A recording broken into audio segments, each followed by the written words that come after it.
সকল সিমের ব্যালেন্স ট্রান্সফারের নিয়ম এক ভিডিওতে। আপনার সিমে কিছু টাকা পড়ে আছে, আপনি চাইলে এই টাকাটা অন্য কাউকে ট্রান্সফার করে দিতে পারেন কথা বলার জন্য। প্রথমে আপনি ডায়াল করবেন *1000#, ডায়াল করার পরে আপনার এখানে একটি অপশন আসবে। সো আপনি এখানে 1 লিখে সেন্ড করবেন। সেন্ড করার পরে এখানে একটি পিনকোড পাবেন, এই পিনকোডটা আপনি লিখে রাখুন।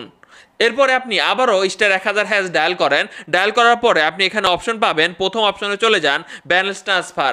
এখানে যাওয়ার পরে আপনি এখানে পিনকোড দিতে হবে। একটু আগে যে পিনকোডটা পাইলেন সেই পিনকোডটা আপনি দিবেন। সো আমার পিনকোডটা একটু ভিন্ন, যেমন 4808 আমার পিনকোড। সো আমি এখন সেন্ড বাটনে ক্লিক করলাম। এরপর হচ্ছে আপনি কোন নাম্বারে টাকা পাঠাতে চান, এটা বাংলালিংক সিমের জন্য আমি দেখাচ্ছি, আর একটা বাংলালিংক সিমে টাকা পাঠাবো ফ্ল্যাক্সিলোড হিসেবে। আমি একটি বাংলালিংক নাম্বার দিলাম, এই নাম্বারে আমি টাকা পাঠাবো। সো সেন্ড বাটনে ক্লিক করলাম। কয় টাকা পাঠাতে চাই, আমি চাই 10 টাকা পাঠাইতে। সো আমি 10 টাকা লিখে সেন্ড বাটনে ক্লিক করছি। এখানে ব্যালেন্স ট্রান্সফার হয়ে গেছে। এই সিম থেকে 10 টাকা ওই নাম্বারে চলে গেছে ফোনে কথা বলার জন্য। দেখতে পাচ্ছেন 10 টাকা ট্রান্সফার হয়ে গেছে সফলভাবে, এখানে কিন্তু দেখাই যাচ্ছে।